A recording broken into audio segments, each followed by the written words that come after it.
Hello again, and thank you for tuning into my lesson. Now we've got Emily Dickinson and her piece, It Feels a Shame to Be Alive, which was originally published in The Complete Poems of Emily Dickinson, which you can see the cover of on the right hand side there. I want you to open up the poem and try to focus on building some understanding around these key words and their potential meanings, as well as note any words that particularly interest or confuse you. And as you try to formulate some initial thoughts on the meaning of the piece, try considering things like what literary elements can you see? Is there any rhyming, personification? Are there similes, shifts, or contrasts? Can you see any traditional literary techniques being broken? Try to identify the form of the piece. Is it a sonnet, haiku? Are the stanzas consistent or not? And like with the vocab, note any words that are most important to your understanding of the poem, most interesting, or most confusing. And as you let those questions simmer in your head, I'll throw some biographical and contextual information at you. Dickinson was born in December of 1830 and died in May of 1886. And after her death, her sister discovered her huge cache of poems, and the first collection was published in 1890 by some acquaintances, although the content was heavily edited. She was an American poet who was little known during her life, and she has since been regarded as one of the most important figures in American poetry. It Feels a Shame to Be Alive was written in 1863.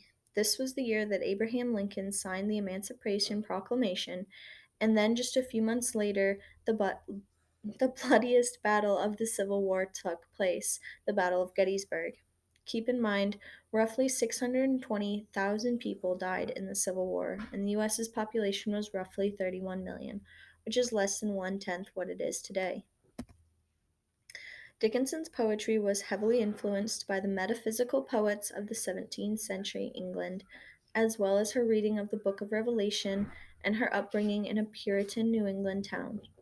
So she was raised in a very strict conservative Christian environment. In 1862, Thomas Higginson mentioned Walt Whitman in a letter to Emily Dickinson. Her reply was brief. You speak of Mr. Whitman. I never read his book, but was told that it was disgraceful.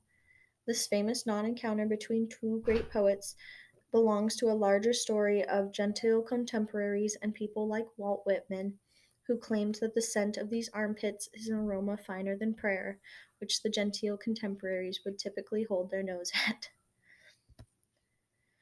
Lastly, I've got some basic narrative understanding questions and some deeper understanding/discussion building questions. So, first, consider things like who is the speaker? What is the point of view of the piece? Try to rewrite the poem in just a few words or perhaps in a haiku.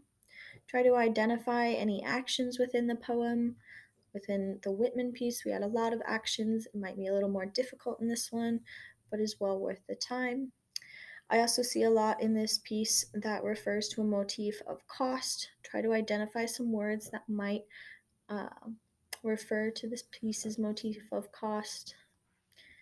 And lastly, consider things like what is the price that Dickinson asks if we deserve? Do you think the world as it is deserves this price? These are some heavy questions, so they don't necessarily need to be answered right away. Try to think about what's going on in the second stanza and why might this piece be important to read. Thank you for tuning in and listening to my lesson on